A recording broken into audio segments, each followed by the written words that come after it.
Prologue. Mara. The dead struggle as though they have something left to live for. This body is particularly heavy as it sputters at death's heels, though not in the way that dragging a leaden corpse tends to exhaust a human. You see, death is equipped with everything she needs to damn the dead. When she beckons for strength, it answers. When temptation is required of her, she dons beauty like armor. And when death needs to live up to her ruthless name, she certainly does. One would do well to remember this. No, it is the weight of this man's soul that slows her steps. A darkness swirls around his still heart, coating the cold skin he wears with past sins as slippery as oil beneath death's touch. Using as few fingers as possible, death does not like to dirty her hands, she drags the pleading man by his ankle across the murky swamp. He may be dead in the land of the living, but here, death is a kindness you earn. So his stiff body twists in the mud as he begs for mercy, filling his gaping mouth with inky sludge. Death does not look back. She already knows what the face of duty looks like, for she is just as damned as the souls she retrieves. A thick fog creeps across the decaying ground to crowd death's path and choke the man she drags. Wading through the ominous vapor, death pauses beneath a rotting tree to draw a deep breath. The stench of this man's stained soul is now mercifully stifled by the sea of fog he drowns beneath. Taking advantage of the peaceful moment, death peers up at the bare branches clawing their way toward a perpetually gray sky. Gnarled trunks sprout from the muddy ground like bony fingers to point at the life beyond this glorified graveyard. Unfazed by the eeriness of her birthplace, figuratively speaking, of course, death weaves between the ashen trees with the thrashing soul in tow. Moss drips from each branch to slither over death's shoulders and skim across her brow like a slippery veil, like a runaway bride returned. The moors welcome home their own. Dragging that sputtering soul through the cluster of skeletal trees, death laughs as she parts a curtain of moss. They do love to gossip, the trees, that is, or rather, the souls planted within them. Some hear only the whistling of wind through their branches, but those who know death firsthand will always recognize it in another's voice. Bones crunch beneath death's feet as she emerges from the cluster of equally brittle trees. The soul, with his ankle bruising beneath the delicate fingers of a deceptively alluring woman, cries out as a severed femur nicks his muddy skin. The bones were a bit much, death could admit. Blood trickles from his forearm to smear the decaying ground, which greedily laps up the life it rarely tastes, bucking toward this soul as if it were an inflated lung. The man screams when the crumbling ground begins to breathe beneath him like the salivating creature it is. Not yet. Death softly scolds the earth's ravenous appetite. Its responding rumble is meek below her feet, while the soul at her heels continues its violent thrash. Drawing a long, blackened sword with her free hand, Death uses its soul-stained tip to nudge aside the several bones blocking her path. Death does not like to dirty her boots, either. At the sight of such a sinister blade, now dripping with inky vapor, the man screams again. "Please! Please let me go! There's no reason to shout. Death's voice is smooth, perhaps even what one might consider to sound sincere. For the first time since stealing him from the living, she turns to look at the soul she drags. He is fascinatingly forgettable, she thinks as her dark eyes roam over his dull brown hair and muddied features. But he wears the face of fear, and that, however tedious, is familiar. "No one can hear you," she finishes simply. The man blinks up at her in terror. "But you can hear me?" Death allows herself a moment to pity this soul. "I am not who you want answering your prayers." With that, she turns to continue tugging her captured soul to its doom. The tip of that inky sword hangs from her hand to drag across the dry ground, spitting sparks in her wake. The man sputters from behind, prompting her to say, "Don't mind the bones. I put them here for show." "What?" the man chokes out. Humans have high expectations for death. For as much as everyone dreads it, they spend most of their life pondering the end of it and just how terrible it will be. Licking her lips, Death speaks what she often does, the truth. Death has no patience for decorum, so she finds that most words her tongue forms are frank. I didn't want to disappoint. Mercifully, the man stops his struggling. So the bones aren't real? What a silly question. There is Death's charming bluntness. Especially because you already know the answer to it. The soul's cooperation is short-lived. Sighing through her nose, Death gladly drops the man's ankle. Ashen trees loom overhead once again, and the soul blinks up at their mossy branches from a spot well worn into the decaying earth. Death pulls a handkerchief from her cloak to wipe the grime of a sinful soul from her hands. You're free to go. The man sits up suddenly. Mud dribbles down his chin like the disbelief tumbling from his mouth. I am? Well, you can lie there if you like. Death shrugs a shoulder. This, of all things, makes the man flinch beneath her. Such a flippant gesture, as though she's donned the skin of a human that doesn't quite fit right, is chilling on a creature so fearsome. You are free to do whatever you like, she says simply. But what am I supposed to do? The man asks hesitantly. Find a way out of the moors. Death takes a step back. Or don't. The soul scrambles to his feet before hurling questions at his captor. There's a way out? What am I supposed to look for? Will I get to go back home? Death answers to no man. Instead, she leaves him with a promise that most have spent an eternity clinging to. You are all alone here, unless you find a way out. Then she turns, banishing the soul to solitude. Yet he will never truly be alone, not like she. Lifting her gaze, Death is met with a sea of swarming souls. Like a writhing blanket, bodies drape every inch of the barren land. Every face is frantic, every soul searching for their freedom. They pass through one another, completely unaware of anything but the loneliness festering within them. And Death cuts through them all, a scythe cleaving through shadows. Glancing over a shoulder, she watches her fresh soul search the cracked earth for his escape. His eyes are alight with hope as he rakes through the mud, unaware of the dozens beside him doing the same. Death looks away, dismayed. They all dull, eventually. Isolation eats at the mind, but still, those unable to accept their fate search for a way out of it. The constant drone of wailing souls is a lullaby Death steps in time to. They often tend to unknowingly harmonize with their sorrow.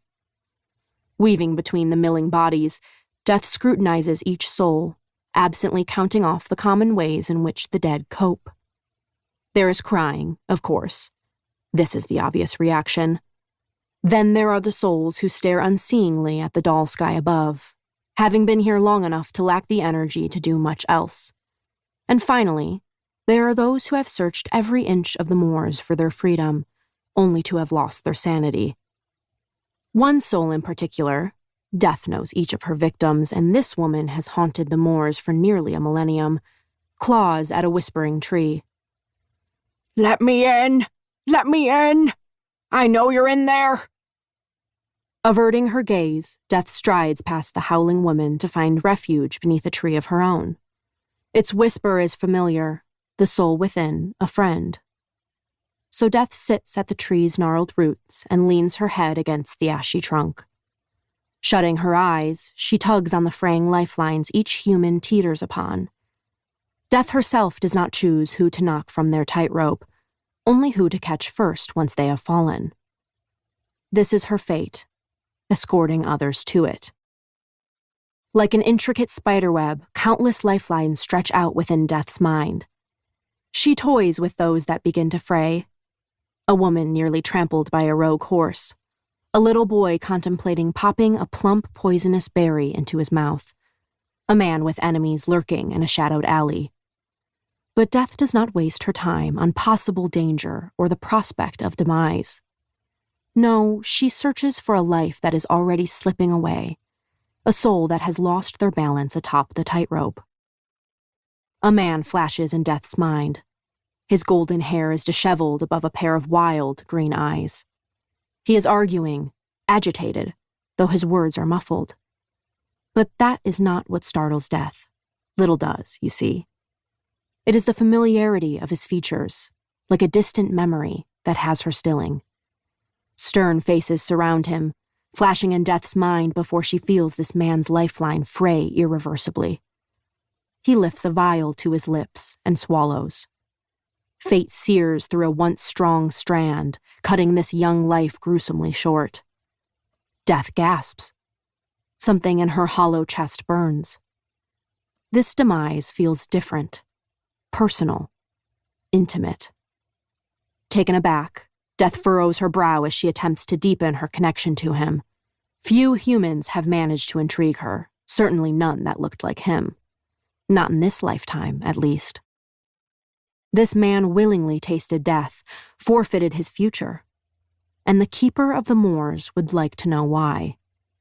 She stands to her feet, shakes her head, even smiles slightly. Death swore she would die before setting foot back in Ilya. Chapter 1. Kit. The plague burns down my throat. This is what pure power must taste like. The healer's protests grow muffled in my ears, mingling with the shouts of every encircling scholar. I watch as a wave of disbelief crashes over their blurry faces. I ordered that they bring me this perfected dose. Now it is they who must keep me alive. Foolish, reckless, mad, I don't care.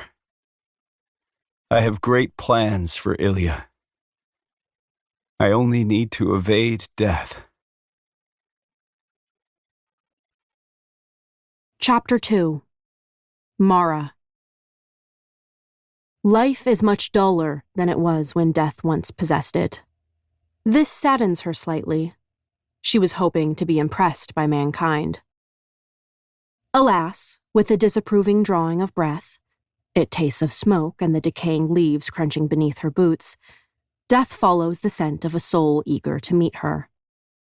Her lungs have no need for air, but some habits, a body reflexively drawing breath, desperate to provide its host with life, die hard. You see, Death takes it upon herself to appreciate the things humans fail to, and breathing is certainly a thankless phenomenon. So, with damp air filling useless organs, Death strolls across the castle grounds with all the confidence of a royal. There is a distant familiarity here, no matter the blandness that has now blanketed this kingdom. The trees are gnarled, bowing beneath the unforgivable hand of time. Even the sky hanging above seems bleached of its usual vibrance as Death drags her fingers along the castle's chalky stones. Yes, much duller than she remembers. Guards pass in a lazy procession, ignorant to Death's watchful gaze. She doesn't mind their lack of recognition, or anyone else's for that matter. In fact, she has grown to enjoy the quiet pocket from which she observes the living. Death is a demanding role, as one can imagine, but she finds the trivial troubles of mankind to be a delightful distraction. A human fussing over a blemish on their skin. One begrudgingly eating a bowl of oats they believe is beneath them. Another arguing with their lover over a quite obvious misunderstanding. Apparently, these are the things worth living for. And Death finds that most amusing. Her favorite pastime, between gathering souls and acquainting them with a maddening solitude, consists of what most would wrongly identify as spying. No, her acute observation is a manifestation of curiosity. Research to aid in her occupation. A passion for the mundane, humans, and the tragic, their tedious lives. You see, Death is much more than her namesake. She is a lady, after all. That fact alone should be interesting enough. Can she not have hobbies? Death takes her time roaming the countless castle corridors. She is in no rush, not like the living. Besides, there is hardly anything new to explore. Time has left this piece of the past perfectly intact. It's quite haunting, but not in the way death can usually appreciate. You see, she does not enjoy having a tangible reminder of her greatest mistake. Nestling into the folds of her cloak, Death weaves between the puddles of sunlight soaking the plush floor. That tugging in her chest grows stronger with each step, and she eagerly carves a path toward the soul at this tether's end. Because in all of Death's years, she has never known an Azur to so willingly part with their power. Dying is hardly something kings do gracefully. For that very reason, Death so enjoys her time spent with royals. Even when looking up at her from the moor's muddy floor, they still unflinchingly command. It's intriguing, watching a powerful human slowly recognize what they have become. Nothing more than a stranded soul caught in fate's web. With all due respect, Your Majesty, you do know that this is still insane? This polite disbelief drifts from the dim room that summons death. The soul within calls to her, fraying beneath the weight of some irreparable decision. Her tie to this human runs deep, as though their veins are knotted together, hearts humming the same tune. Though the organ is long cold in Death's unmoving chest, it recognizes itself in the one that pumps borrowed time mere steps away. This soul is foolish enough to hope. And a lifetime ago, so was Death. I'm aware, responds a different male voice, this one far smoother. He doesn't sound like a man who wants to die. But it needs to be done. Can I count on you? Death pauses in the hallway, awaiting her entrance and the confrontation of her curiosity. There is hardly any need to startle the dying soul in front of another. She is not a monster, after all. Her connection to this man allows physical contact, the ability to behold. But Death is unused to being seen by the somewhat living. This oddity will be a first for the both of them.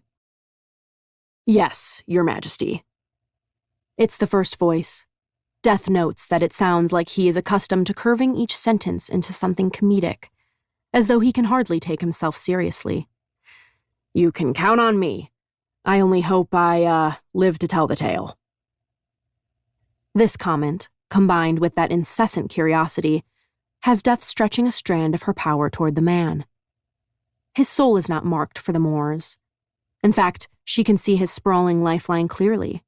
It is long and happier than most. Death sighs. For the umpteenth time over the decades, she marvels at the self-importance of humans. Every soul believes they are worthy of being stalked by death. But you see, she is a busy woman. One who doesn't waste her time on a man's paranoia of her possible presence. If you wish to grab death's attention, then die.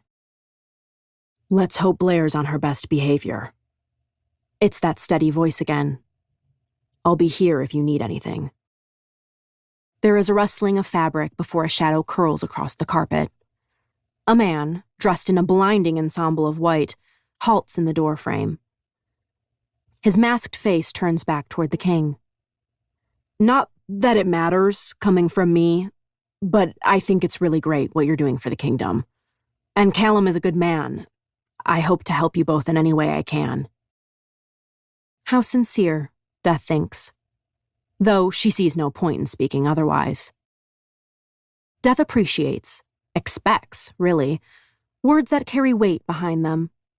The kind capable of welling eyes and softening even the stoniest of hearts. It's one of the few things humans do right. Feeling. Thank you, Lenny, the king returns softly. Death thinks he sounds hesitant. She thinks a lot of things, most of them all at once, but never portrayed on her placid features. She carries herself with a stoic sort of practiced professionalism.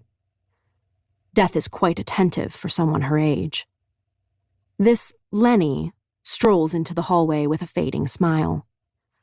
Though he looks rather anxious, an expression that is likely foreign on his freckled face.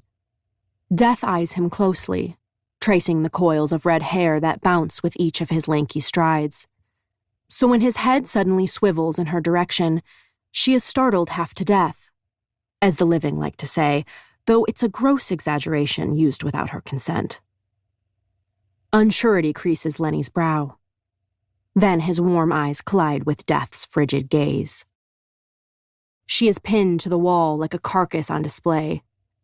After living, proverbially, of course, in the shadows for decades, unseen and unburdened by identity, she is suddenly beheld. This boy who smells of starch, a point Death feels cannot go unnoticed, is the first to acknowledge her presence. She is not sure what to make of this. Peering beyond this physical realm, she studies his soul. It is like drawing back a curtain to find the next layer of one's being behind. And this soul is bright, glowing with a yellow sheen. Death predicted as much.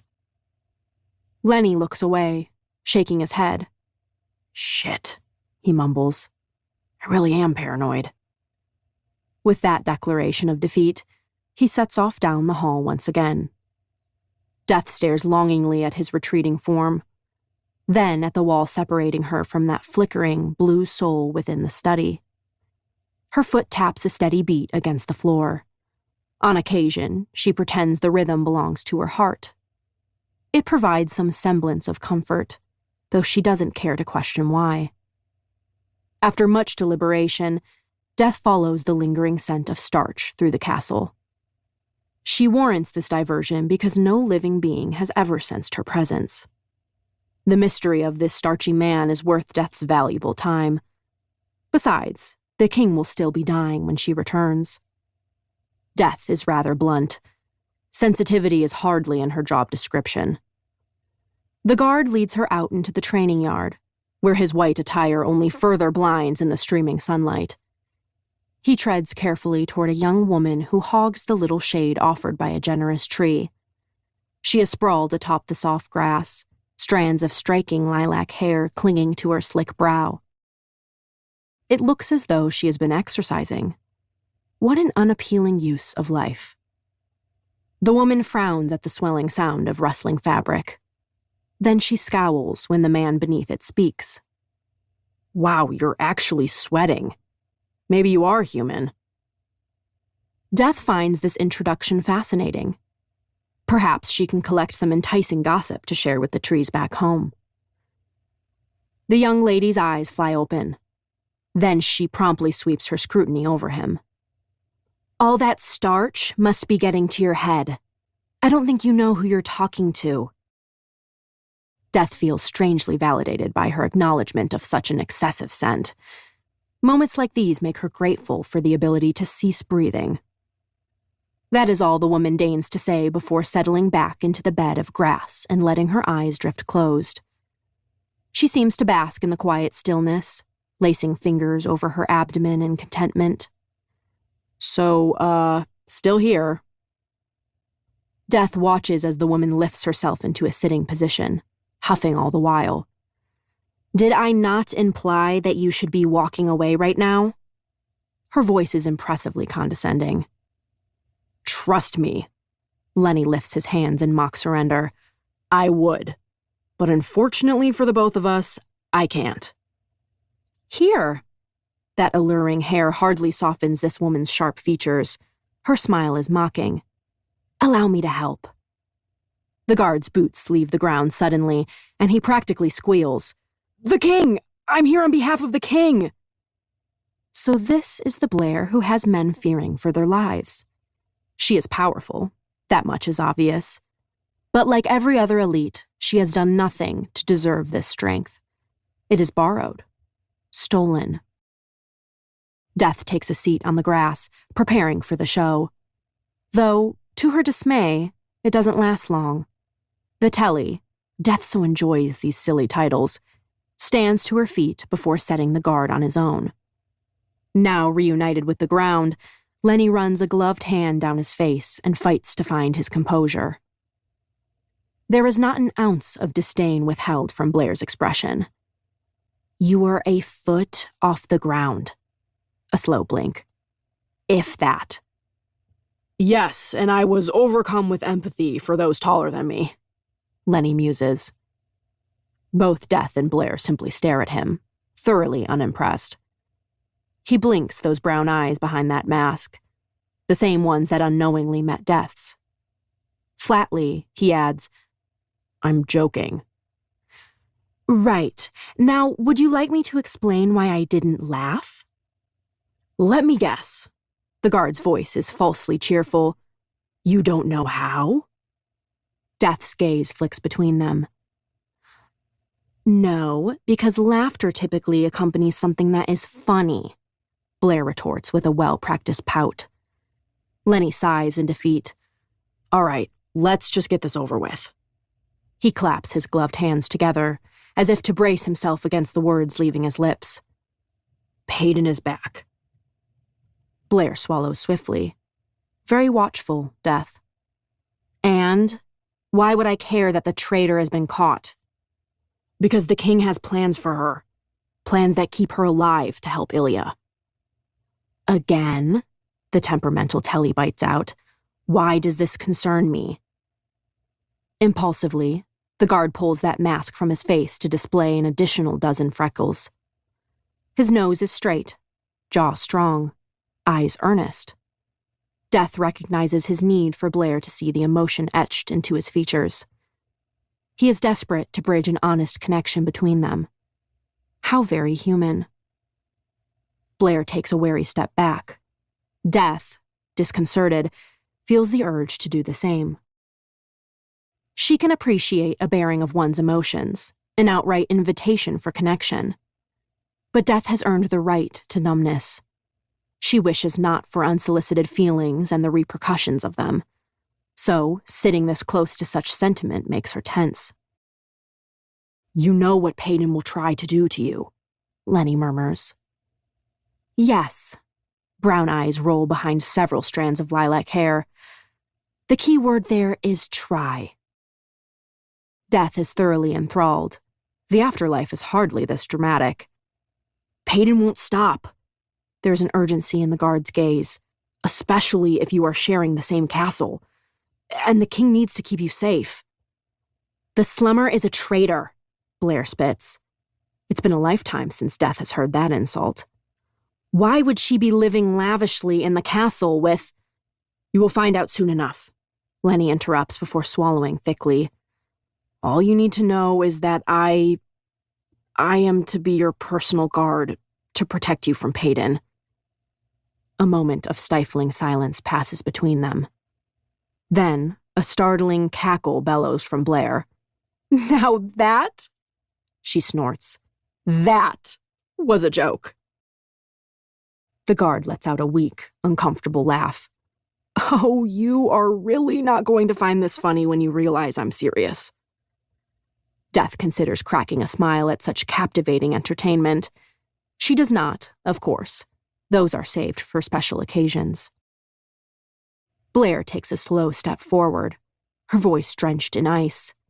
"You protect me from Peyton Gray." "Whoa," Lenny lifts his hands again. "Let's not throw the messenger through the air with your mind, okay? I'm just doing as I'm told." The Telly does look rather frightening in this moment. More so than most find Death to be. But that doesn't bother the mother of the Moors. She quite likes to be underestimated. Earning a look of terror from a man is all the more rewarding that way. No, Death isn't a monster. She's just bored. "And who exactly told you this?" Blair snaps. "Like I said, it was—" The Telly's arm is suddenly outstretched, lifting Lenny from the ground yet again. "Was it the sergeant?" He squirms in her mental grip, growing pale. "Sergeant?" His voice cracks. "Your father's a general, not—" "Someone had to convince the king I needed protection from an ordinary," Blair seethes. "This is her doing. This is her attempt to embarrass me." Death's head swivels between them. "What? Look," the guard pants. "I have no idea what you're talking about. The king doesn't want her trying to fight you, that's all. And he thinks I'm the best person to put between the two of you because Pei won't hurt me to get to her best friend's killer. An indirect mention of death. This makes her feel strangely included in the conversation. Blair's wrathful gaze grows distant. She wears the look of someone revisiting a memory, a pivotal point in time. Death tilts her head, as she often does when one manages to intrigue her. For she recognizes, more intimately than most, the face of regret. The Telly's power, still comical, these entitlements, falters, reuniting Lenny with the ground he so craves. Little surprises Death in her old age. Wonderment is due to lack of experience, you see. But when the guard strides toward Blair, even Death could not have predicted this sudden spur of boldness. He halts mere inches from the king's assignment, their bodies close. Blair lifts her chin, singeing him with a scathing look. Lenny does his best to mirror her sentiment. Death is certain the trees will never believe her. The anger on the guard's face looks foreign, as though he hardly knows how to express the emotion. Believe it or not, he laughs humorlessly, there is nothing I'd like less than spending time with you. But the king is ordering you to remain in your room until he says otherwise, and because of my closeness to Peyton, I'm unlucky enough to guard you from her. Impossibly, Blair's gaze narrows further. You were her assigned Imperial. Death files the word away for future use. She hadn't realized guards now require a fancier title. Ilya so loves to invent importance. Lenny nods, confirming the Telly's statement. Calmly, worryingly so, Blair asks, "And what is your power?" That's your first question? The Imperial shakes his head. It is a fun word, Death supposes. Not, I don't know what my name is, or I don't give a damn what your name is, Ginger Snap, Blair taunts. What is your power? Lenny sighs. I'm a hyper. A hyper. Her echo of disbelief is followed by a scoff. Well, it's a good thing I don't actually need protection from an ordinary, otherwise I'd be dead. Death feels a bit left out now. She is hardly well versed in elite abilities, though power is familiar, relative. No, it's the accompanying pomposity that is foreign to Death. Such strength is not for humans to name. Hilarious. Lenny's tone suggests otherwise. Now let's get you to your room before... How do I know you're not just saying all of this? Blair snaps. The Imperial she so endearingly deemed Ginger Snap gestures to himself in exasperation. Do I look like I'm enjoying this? Blair bristles, but her snide tone hardly falters. Well, then, maybe I should just put you out of your misery,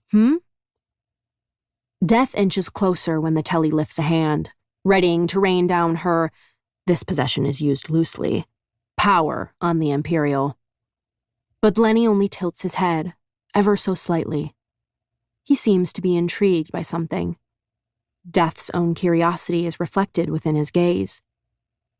No, the alleged hyper says slowly. You don't want to kill me. Death will have to disagree. It seems, to the adept embodiment of demise, that the Telly has every intention of ridding herself of him. But humans are confusing creatures. Perhaps Death has misread the situation. Doubtful, but she isn't opposed to being proven wrong. Blair opens her mouth, expecting words to form. Her declared Ginger Snap only shrugs. Maybe you really are human. Death ponders this quietly, stoically, as she does most things. Though she could just as easily skip alongside a strolling pair of lovers, shed a tear for the souls she collects, laugh at the punchline of an overheard joke. But Death does not see the point in parading her emotions, for there is no one to partake in them with her. It is better to feel nothing than to feel everything alone. Is this what makes one human, the valuing of another life? The acknowledgement of worth, of beauty, of something to live for. Death can no longer remember. Proof of Blair's humanity is only a glimpse away for a creature as powerful as death. Curiously, she parts that spiritual curtain, peeking behind it into a different plane entirely. Lenny's soul glows golden, while Blair's swirls a murky green. Death blinks. She might have even gasped, though no one bore witness to prove it. Slowly, Death stands to her feet, walks a tight perimeter around the glowering pair, no longer listens to a word they are saying. There is nothing at all but this moment in which two souls, opposite in every way, reach for each other. Death steps closer still to the phenomenon. If she had any need for breath, it would tickle their skin with her proximity. Her gaze narrows on the stretching strands of each soul. They ebb and flow like a timid tide, emerald meeting gold in a moment long predestined. Their souls aren't quite enlaced like the fate of lovers, but not entirely detached like those destined to remain strangers. They are something else entirely, a bond of their choosing. Death grows as still as her name implies. It's not their mingling of souls that startles her. No, she is quite familiar with the concept. These two mortals, she determines, could not be more wrong for each other. Because Death has witnessed, suffered, the intertwining of souls. This couldn't possibly be something so sacred. For that reason, Death decides to see what becomes of these indecisive souls. She could almost laugh at their unfortunate pairing. Fate certainly has a sense of humor drawing them together. If nothing else, this will be, undoubtedly, entertaining. Strangle you in your sleep, Blair is threatening when Death retakes her seat with a sigh. It seems the telly has conceded to the king's orders, albeit furiously. Lenny smiles, and it's impressively void of all emotion. That would be a kindness, which means you won't actually do it. Death leans back on her palms, watching them bicker. If those truly meant for each other could not survive the fateful intertwining of their souls, she thinks bitterly, these two will surely tear each other apart. She is not heartless, Death. Not quite. The broken organ just no longer beats. Chapter 3. Kit.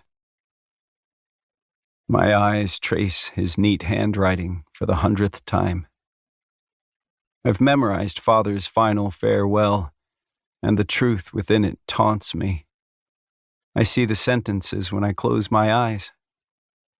Taste the string of syllables on my tongue.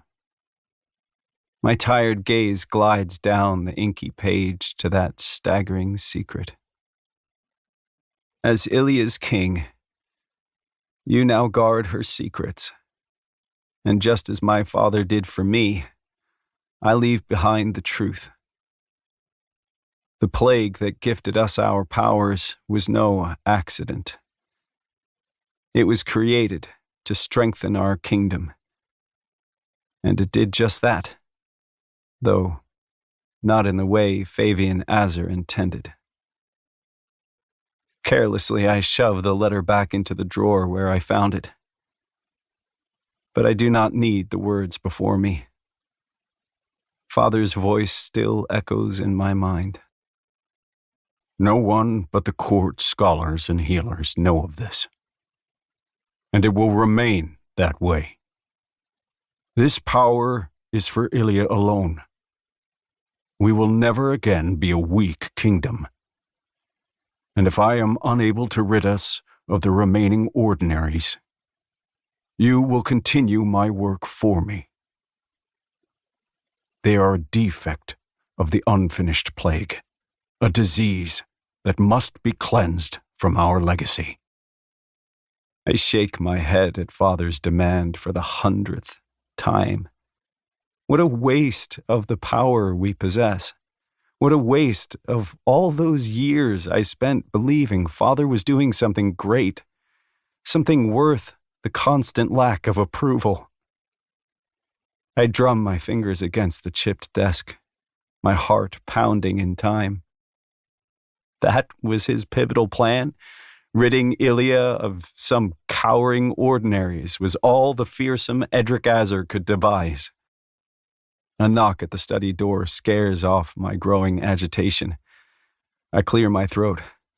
Come in. Scholars parade solemnly into the study, their procession followed by an equally grim filing of healers. They surround my desk stiffly, some shuffling parchment while others ready various vials of ominous herbs. I dread this daily ambush, though it is entirely my doing. The head court healer greets me with a curt, "Your Majesty." It's odd knowing that the man who healed every one of Kai's and my wounds growing up has been entrusted with the truth of our plague. I nod at the weathered healer. How are you, Eli? His cold fingers begin their routine, prodding at my throat. Well, I'm still very displeased with you, my young king. I can't help but smile at his boldness. I appreciate the honesty. I'm old, he states. I'm allowed to say whatever I like. It's quite nice, actually. He gestures for me to stand while rattling off his observations for the other healers to document. Then his palms are on my back, feeling each breath I take. A tingling sensation travels up my spine as he seeps some of his power into me. 10 minutes pass, and still, I stand there beneath the healer's icy hands. Just as I have every day since swallowing a dose of the plague 3 days ago. Drink this, Eli orders, offering me a murky vial. I stare skeptically at the brown liquid. You demanded I not take the plague, but this you want me to ingest. You told us to keep you alive. The healer doesn't bother masking his irritation.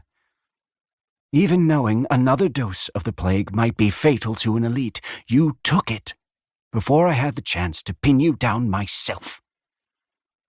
The old man wags a finger in my face, unafraid of the crown currently sitting on my head.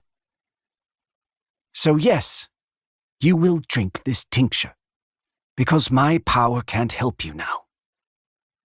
We're not sure if anything can. For a brief moment, I wonder if I should reprimand the brazen healer. It's what my father would do, after all. He would demand respect, no matter how undeserving of it he was. But I am not my father. I nod and lift the vial to my lips. I will be so much greater. The tonic burns down my throat, so putrid I fear it will find its way back up. I brace a hand against the back of my chair and cough violently. Wow, I croak. That was something. Let's hope it was something. Eli shuffles around the desk to peek at a healer's notes. We have no idea what to do with you. I know, I say distantly. I was aware of the risks. Memory of that night flashes in my mind. Healers arguing about the danger, scholars begging to hoard our power. I had heard their pleas a dozen times before, ever since I found my father's letter and demanded a meeting with those who knew the truth of our power. But I had already made up my mind. Eli's voice is hushed. And if you live, become the strongest elite? His white brows knit together. You can't go through with it. I am your king, I say sternly. All that ruthlessness father demanded of me seeps into the words. You will fall into place, or I will make you. Eli stares at me for a long moment, perhaps reminiscing on a time when I was weak and malleable. Then, with a soft, "Yes, my king." he steps back into line with his fellow healers. "Your Majesty?" My gaze flicks to a scholar still scribbling on his parchment. I stifle my sigh. "No, I don't have any symptoms." "No headaches?" he pries, reminiscent of the past few days. "Any tightness in your chest, coughing, memory loss?" "It's been 3 days," I counter. "I feel perfectly fine. Now, if you're done poking at me," I gesture to the parchment scattered across my desk. "I have work to do." Heads bob around the room with each begrudging bow. I watch the cluster of elites begin filing from my study, the head healer lagging behind. Eli turns, then, wearing a look of defeat. "May the plague spare you, my young king." His words hang in the air long after I watch him leave. Sighing into the stillness I'm now left with, I begin shuffling the assortment of paper on my desk. A slight chill slithers down my spine. I clear my throat and vaguely wonder if I have left the window open. "What is this work you have to do?" I startle at the soft voice, then at the stranger it comes from. A woman stares at me from beside the crackling fireplace. Her hair, the color of a stolen ember. I blink once, twice, because I'm certain she's a figment of my imagination. Perhaps the plague really is getting to me. Surely nothing can be this magnificent. Yet, there she stands. Brown eyes pinning me to the spot. This is the most beautiful woman I've ever seen. And all I can manage is a blurted, "What are you doing in here?" The placid look on her perfect features never budges. "Indulging my morbid curiosity?" "Are you one of the healers?" I shake my head. I think I would have remembered. "What makes you think I'm not a scholar?" She doesn't pose the question in that sly way Payton might have. Nor does she feign offense like Andy so enjoys. The words are genuine, her tone betraying intrigue. Clearing my throat, I attempt a touch of humor. "You don't seem entirely dull." It's not a laugh, but rather the sound of someone making an observation. "So what is it you're working on?" "Oh, I'm struggling to form a coherent thought. Kingly matters mostly, but some personal." "I won't pry like the scholars," she says simply. I brace my hands on the desk, chuckling softly. In truth, it's nice to speak with someone. My thoughts are shared only with the letters I write. I rub at the back of my neck. It's how I clear my head. She laces thin fingers in front of the black garb draping her body. "Did you tell those letters why you wished to take a plague you know nothing about?" Know nothing about? I laugh again despite myself. I know more now than I ever have. I know how the scholars created it a century ago to strengthen our army against invasions. Then the plague spread, accidentally or not, through Ilya. My fingers drum against the strewn parchment. That's more than the kingdom knows. They don't like to think on the tragedy, only what it gave us. She huffs sharply, and the sound slightly resembles a laugh. Is that what they told you? What else would they tell me? I venture slowly. Maybe how those great scholars created this plague 100 years ago? My voice dips into something earnest. I lean on my elbows, peering over the desk at her. Do you know something your fellow healers do not? It's not difficult to know more than men. The lack of humor in her voice makes me smile. Well, there are woman healers. You are proof of that. Her stoic features seem to flinch with a sudden emotion. Then she nods ever so slightly.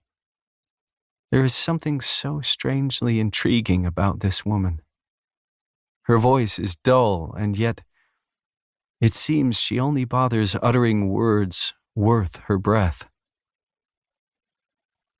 I haven't thought to ask for specifics, I finally admit.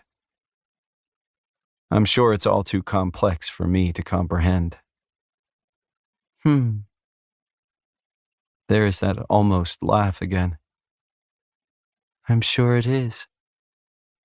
Her words drift into the space between us before a swelling silence swallows them.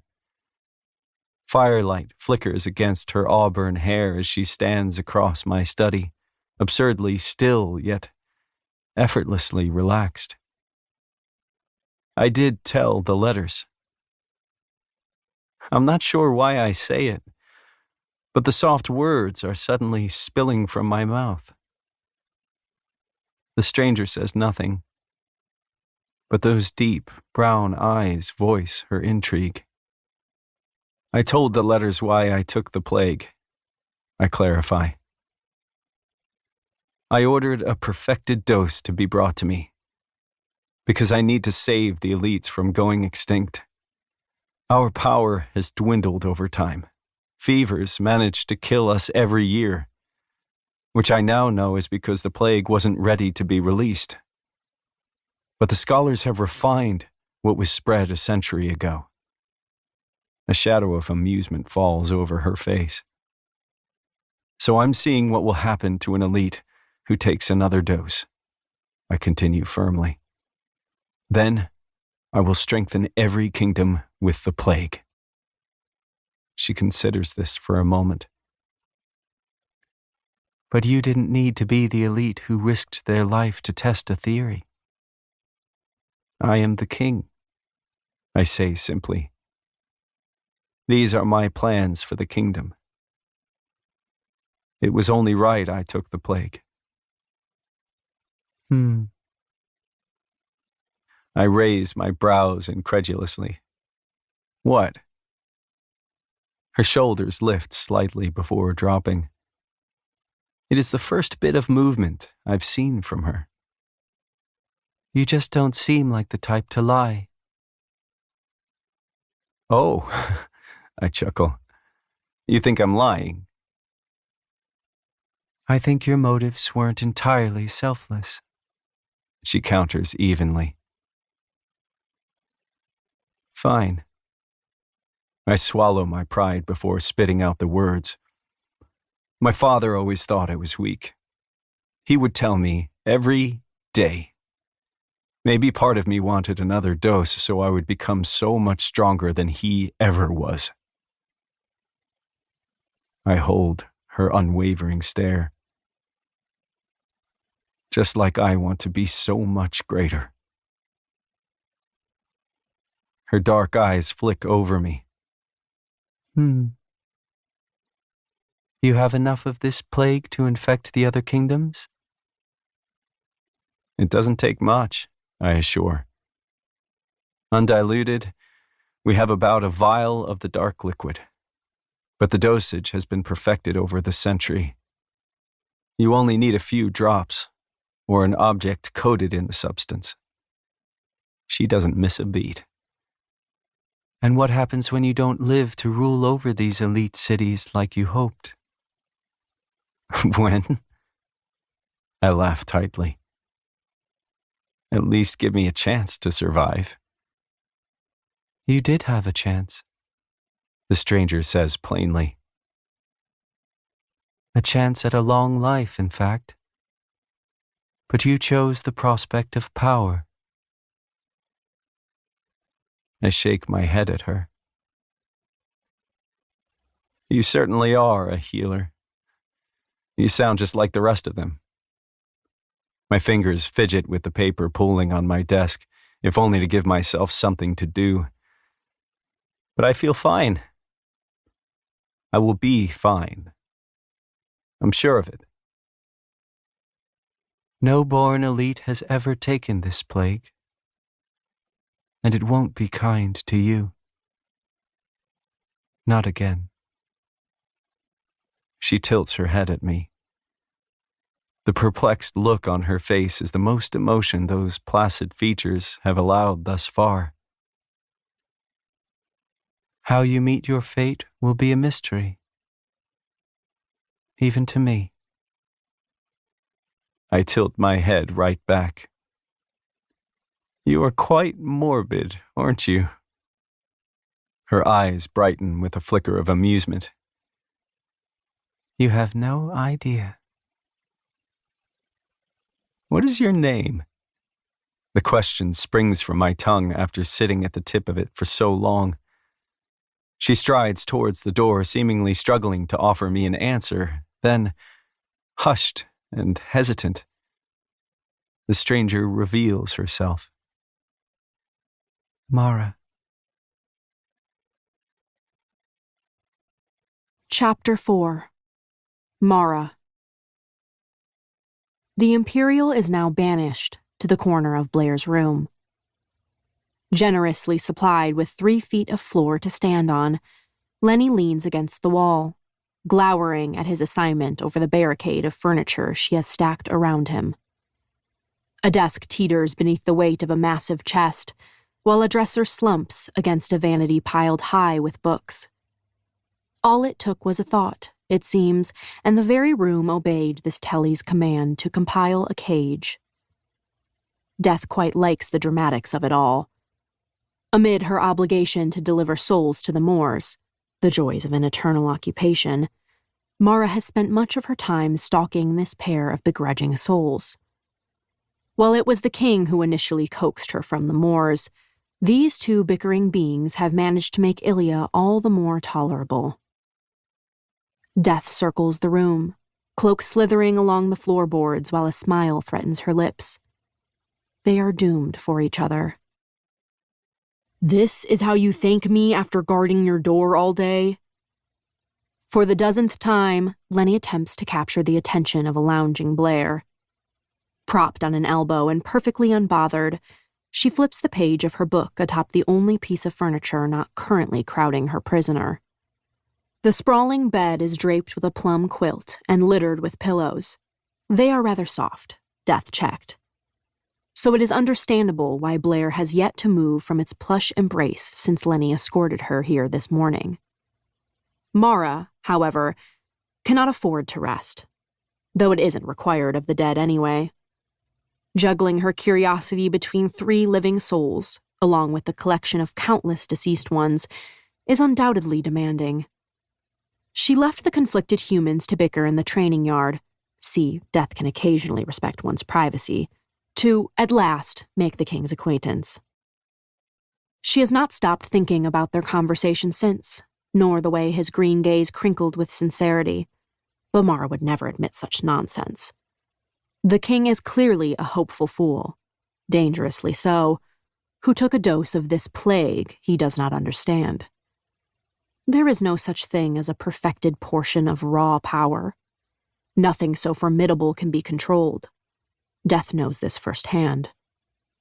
He will die, and Death will deliver his soul to the Moors. Decidedly, she thinks no more on any of this. Not on the king's futile determination to live, or the difficulty in which Mara remembered her name. It has been a lifetime since she needed to utter such intimacy. But Death did so as a parting gift to the king. He will not be around much longer to utter it, but Mara will be there the last time he does. She wishes to witness his final breath and everyone between. Regrettably, her intrigue for the young man has only grown. Perhaps death will call Ilya home again, while she observes these three souls, if only for a little while. All right, that's it. Lenny shoves off the wall, steps forward, and fills the final foot of space he has. I'm going through your stuff. It's an enticing endeavor that draws Mara closer. She leans over the barricade, watching the Imperial pull open a desk drawer and peer down at the cluttered mess inside. Death inches near the hyper. She still has yet to discern what that pinch of power entails, with a buzzing sort of hesitancy. He has failed to notice her presence once more, so Mara simultaneously awaits and opposes the prospect of stealing his attention. Okay, well, clearly organization isn't your thing, Lenny mumbles. Nor is kindness, or refraining from taking prisoners. He digs through the mess of miscellaneous writing utensils and scraps of paper until, Hey, I didn't know you owned anything fun, he huffs in disbelief before pulling a purple ball from the drawer. He bounces it on the little floor before him, watching it obediently return to his hand. This elicits too much joy. It couldn't possibly be yours. Did your last prisoner put it here? Death may actually find this Imperial to be funny. Another bounce of his new toy. Plagues, you do like purple, don't you? This time, the ball comes flying toward his face. Lenny curses when it collides with his nose. Then it promptly flees his presence, having been summoned into Blair's awaiting palm. She looks up with a slight pout, a sheet of lilac hair slipping over her shoulder. Keep talking, Ginger Snap. Your corner will only get smaller. Death cannot decide whether she admires or adamantly dislikes this woman, though this is a common predicament when it comes to humans. Furniture scrapes against the wooden floor when Blair inches it toward the Imperial with her mind. Death leans over the tightening barricade to note that the satchel at his feet now occupies half the remaining standing space. Lenny simply tips his head against the wall in defeat. I only came in here to discuss our sleeping arrangements, and you provided a solution. Blair finishes smugly. You may sleep there. Mara might feel bad for the Imperial. He laughs helplessly. Sleep here? In the now 2.5 feet of floor? The telly snaps her book shut. It seems she finds another's distress to be bothersome. Death knows the feeling. You could always go sleep in your own room, Imperial. I'm not keeping you here. He gestures to the precarious barrier. You kind of are. Don't try to be smart, Ginger Snap, Blair huffs. You're not capable of it. Sighing, Lenny braces his arms against the dresser. Death does the same. The action feels quite human, and yet she doesn't wish to rearrange her limbs. Look, the Imperial grumbles. We have been over this. The king ordered me to guard you at all times, so that includes sleeping in this room with you. I would much rather be in the Imperial's quarters. For good measure, he emphasizes with an earnest, trust me. But it is too late. Blair is already blissfully ignoring him once again. Yes, never a dull moment with these two. Mumbling curses at her, Lenny begins rifling through that desk drawer once again. A crinkled piece of parchment and broken charcoal are quickly scavenged from the clutter and set atop the dresser. Mara moves aside, adjusting her stance. The Imperial pays her no attention. This disappoints her. She's not entirely sure why. Lenny scribbles a hasty message onto the yellowed paper before folding it into a crude sort of glider. Death considers his creation with a healthy skepticism. Then, shutting one eye, he aims for Blair's face before letting the note fly. She practically growls when the paper's folded point sails into her forehead. Would you like to be buried beneath the pile of furniture? At least read the note first, Lenny says, offended. Death strides over to the bed, hovering behind Blair's shoulder as she unfurls the parchment with a huff. Free me. My feet are going numb. I'll bring back sticky buns, you telly tyrant. An interesting tactic, Mara thinks. Blair simply stares at the note, unimpressed. This is your big offer? Sticky buns are in high demand. Well, they shouldn't be. The telly tyrant crumbles the paper in her hand. They are mediocre, at best. I'm sorry? Lenny scoffs in disbelief. Mediocre? There really is no joy in your heart, is there? He poses a good question. Death looks to Blair, awaiting her answer. Fine. The furniture shifts, scraping against the floor in retreat. A clear pathway from the crowded corner presents itself, though Mara and the Imperial find her sudden compliance surprising. Fine what? You're letting me go? Lenny pries skeptically. The telly turns up her nose at him. Go find me sticky buns that aren't mediocre. Oh, Gale's are anything but. I'll be the judge of that. Blair grins, displaying sharp canines. Now shoo. They spar, verbally, for a bit longer before Lenny finally slips from the room, locking the door behind. Death follows, her boredom a compass that points to this being an entertaining experience. The halls are crowded with scurrying servants and lined with an abundance of starchy Imperials. Lenny straightens, ever so slightly, in their presence. It seems to Mara that he quite likes his position here in the palace, perhaps because it makes him feel powerful. And strength is precisely what Blair insinuated he lacked. Of course, this is just an observation on Death's part, though she prides herself on rarely being wrong. You can conceal nothing when dead, and the mother of such a state has grown rather good at seeing through the living. Mara realizes, upon stepping into the stuffy kitchen, she could do with never revisiting. It is crowded and hot, and if she weren't already very much dead, it would feel as though she were dying. Everything is sticky, the air included. Death does not do sticky. Lenny's visit with Gale is blessedly brief, though she is hesitant to hand over a pair of coveted sticky buns. But upon hearing of Blair Archer's, some dubious snooping yielded her full name, demand, the cook huffs out a laugh that has pink blossoming beneath her flour-stained cheeks. Oh, she won't like these, honey, Gale informs. Something about my pairing of spices? This doesn't seem to mean much to Lenny. He is a man, after all. They tend to lack the blissful gift of pondering for mere sport. But Death, a woman who yearns to find meaning in everything, wonders what connection the telly has to this cook. Mercifully, a swarm of servants shoves Lenny out into the hall, his palms occupied with glistening dough. The trek back to his cage is blamelessly begrudging. Falling behind the Imperial stiff strides, Death stares at the starry sky blanketing Ilia beyond the wall of windows that adorns each hallway. Her first day back in this kingdom is coming to a close. Mara, tapping her foot before the locked door they have returned to, watches her escort fumble hopelessly for the key within one of his many uniform pockets. Fortunately for Lenny, he pulls the sculpted iron from his starchy confines before Death's eye can start twitching. Nothing good ever follows a physical sign of her agitation. Okay, I'm gonna watch you eat this, because there is no way you taste something this delicious and still manage to scowl at me. The Imperial steps into the room, only to stare blankly at the empty bed. Death folds her arms. This is certainly an unexpected development.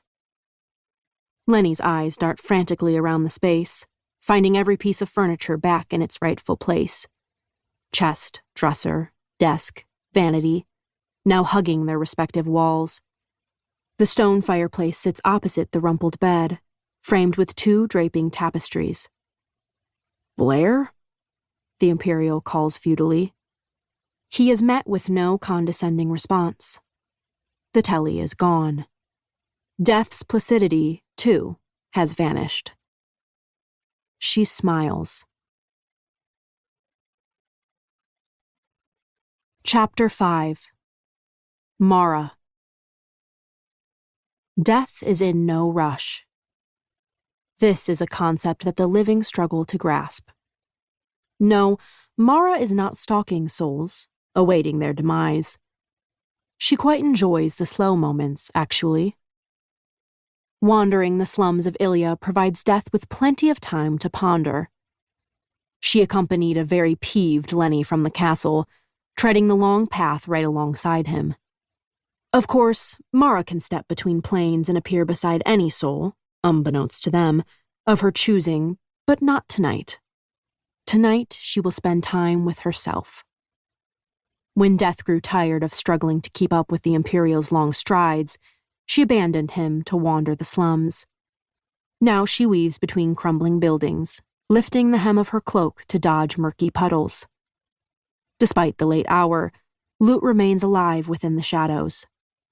These self-proclaimed elites scatter the market street, content to bask in the moonlight.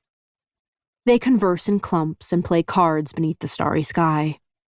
Some things never change, it seems. If she were more than a mere shadow in this realm, she might have dealt herself into the next hand.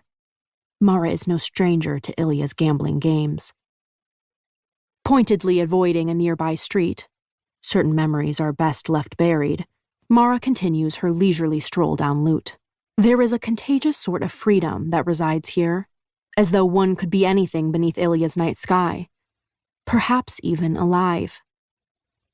Seen a woman with purple hair? She probably had a bitchy sort of look on her face. Death knows that voice. It drifts from a nearby alley, spouting descriptions that repeatedly include the use of condescending. Mara spots the Imperial. His uniform is a beacon in the moonlight, striding from the cluster of bleary-eyed individuals he has just questioned. Lenny turns a corner. His death-shaped shadow follows. She watches him closely, noting the way he stops abruptly and tilts his head. It looks as though he is listening for something. So when he sets off once more, rather decisively this time, Mara is fascinated to find their lost telly precisely where Lenny evidently determined. Yes, very intriguing, this hyper. Blair has her back pressed against a sooty wall until her Imperial declares, "So, hating sticky buns was just a means of distraction, right?" Plagues! What a funny curse, Blair blurts at his sudden appearance. Death wonders if she should take it personally. Then, impressively, the telly is furious a moment later. "How the hell did you find me?" Death has been wondering this herself. She's not even entirely sure how Lenny knew his assignment was no longer in the castle. But Mara frets not. She will find out soon enough. "I need to know that your dislike for sticky buns was only a tactic used to get rid of me," Lenny responds evenly, folding his arms. What is it with these sticky buns? They certainly weren't around in Death's time, but she is starting to feel a bit left out. "Well, it wasn't," Blair bites. "In fact, my disdain for them is only outshined by my loathing for you." Moonlight carves out the unimpressed look on the Imperial's face. "That's a bit dramatic, even for you." "Leave, Ginger Snap," Blair demands, "before I change my mind about letting you." Lenny promptly ignores her threat. "How did you escape?" A mocking laugh. "It doesn't matter. You should be thanking me. Now you can go back to your sad little life as an Imperial and stop pretending like you're guarding me." Mara leans against the wall, making herself comfortable. The show is about to begin. Lenny pulls that mask from his face to display the confusion beneath. "I'm not following." A shocker to no one. He carries on, undeterred. "Where the hell do you think you're going?" "Anywhere but Ilya," Blair retorts sharply. Oh, this is better than Death could have hoped. Lenny shakes his head. "Let me get this straight." He makes an admirable show of glancing around the shadowed slums. "You want to run away from your cushy life? To live on the streets? No, I want to live in Tando, she blurts. Blair can't seem to stifle the onslaught of slippery words. I'm getting out of here, and I don't care if I have to cross the scorches to do it. Death cannot imagine this well-manicured girl surviving such brutality. She has already gathered far fiercer souls from the sandy grave, each of them fools scrambling toward a better life. But fate laughs in the face of hope. The scorches? The Imperial practically laughs. Payton barely survived crossing it. Oh yes, the Telly mocks, because the ordinary is just the pinnacle of strength. Blair, just listen to me for a second. Mara blinks. It seems the ginger snap has, well, snapped. He sighs, deeply. Let's just talk about this, okay? Why do you want to leave Ilya? Aside from a single day trapped in your room, the life you live is pretty damn good. Blair flicks a strand of lilac hair behind her shoulder. Of course you would think that. I grew up here. The Imperial gestures to the crumbling city, his expression uncharacteristically stern. In these slums. So yeah, I would say your life is pretty damn good. Blair considers this. Her look of disdain never falters. Fine. You don't need to know my reasonings. I just want out of here. That brown gaze darkens further still. And you're in my way. Death wonders what it is she wishes to run from. Surely something tragically human, like a public embarrassment or a blemish that simply won't fade. But that satirical thought passes quickly, as it does not feel right for this soul. Mara, as vigilant as ever, is beginning to believe that there is more to Miss Archer than meets the eye. Perhaps her stony exterior is the product of being hurt one too many times before.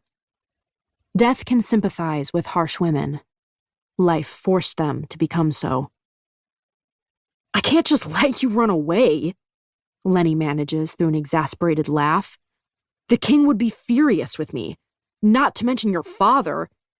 He will understand better than most, Blair muses.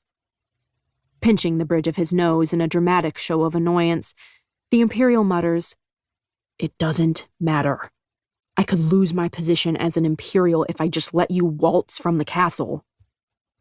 A good point, Mara thinks. Firstly, the Telly raises a finger in Lenny's face. Let's not pretend that you're aiding me in any way.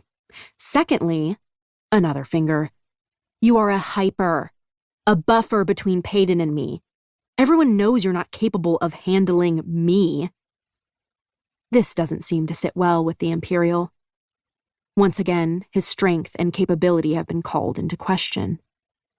The king expects me to keep you in the castle, he says between a flash of teeth. So find another job. The moon dances off the Imperial's cerise curls when he shakes his head in disbelief. You really don't get it, do you? Some of us are forced to actually work for what we have. He inches closer to the Telly. I wasn't handed a cushy life or some ridiculously powerful ability. I got here on my own. Lenny makes sense to Death. He is honest, determined to make something of himself. This is the type of human Mara prefers, one who does not hide behind embellishments. This Imperial is boldly bare. Here, Blair scoffs, your big dream was to be a lazy guard? Yes, because I want to be respected despite my ability, Lenny counters with that admirable candor. I know being an Imperial means nothing to you, but it is everything to me. Vulnerability seeps into each word, and that alone takes strength. And if you run away, it will only prove what everyone already thinks of me, that I'm just another weak hyper. Mara tilts her head at him. It's a bit ironic, really, that he doesn't seem to realize how much strength vulnerability like this requires. Lenny draws a deep breath. Blair remains unflinching. Several seconds pass. Death leans in. You can't stop me, Ginger Snap. The Imperial clasps his hands together. Fine. Then we are doing this my way. Blair finds this comical. Excuse me? You can't just take off, Lenny explains. You'll ruin everything I've built for myself. Not to mention that someone, whether that be your parents or the king, will always be searching for you. His next words incite a flicker of doubt from the telly. You'll never truly be free from whatever it is you so desperately wish to escape. Blair says nothing. Her lack of snide remark only spurs on the Imperial. We have to find a better way to make you disappear. Ensure you can live your life as you please without fear of being found. He pauses to throw her a skeptical look. Assuming that is what you want. It is. Death thinks the telly's answer seems a bit too eager. As if noticing that herself, Blair adds a lazy scoff. And you are going to come up with this plan? Lenny runs a hand through his unruly hair. Mara, eternally opinionated, concludes that it needs to be trimmed. If it means I don't lose everything I've worked so hard for, then yes, I'll come up with a damn good plan. I doubt that, Blair mocks. But I'll give you a week. When you inevitably fail, I'm disappearing. She brushes past him. He trails her at a respectable distance. Still, they somehow manage to argue all the way to the castle. The telly uses her mind to repeatedly pelt the hyper with pebbles while Death watches from afar, lurking in the shadows like the living so dare to assume. How incredibly hopeless, these two beings, and yet, defiantly, their souls still strain to meet. Mara thinks on such absurdity as she strolls through the quiet castle. Leaving the perplexing pair to squabble all the way to their room, Death proceeds to haunt the shadowed halls in peace. It's quite late, ensuring every servant has found a pillow to rest their head upon. Still, the inky corridors echo with the sound of dozing Imperials, their snoring thoroughly rattling the window panes. Death isn't quite sure what it is she searches for. Something exciting would be most appreciated. Though Mara hardly looks it from the outside, she is not one for expressions, remember. She finds great joy in the unexpected. Though there is little that still surprises her. As if summoned by such a challenge, the king rounds a dark corner. It seems Death stands corrected. Stumbling upon Kit Azar at this hour is certainly worth her bewilderment. Mara, he says, sounding equally perplexed and pleased by her presence. It's still odd, being acknowledged by the living, or rather, the doomed. Death might have forgotten her own name if the king had asked for it a moment later. Such intimacy has grown foreign to her.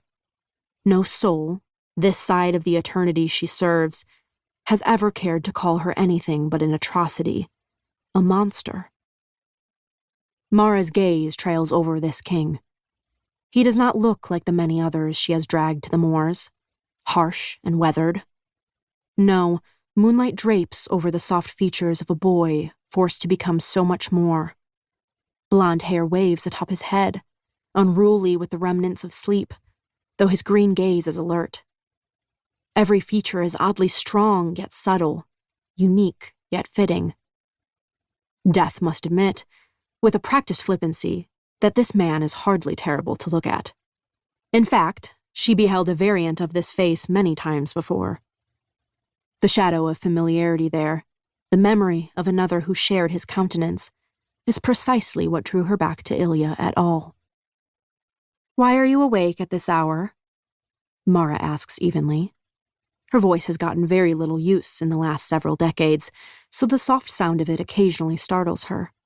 Even she agrees that it hardly fits with Death's description. Kit smiles. The action suits him. I could ask you the same thing. Death answers truthfully, another thing the living would likely find surprising. I don't sleep. The king runs a hand through his tangled, golden hair.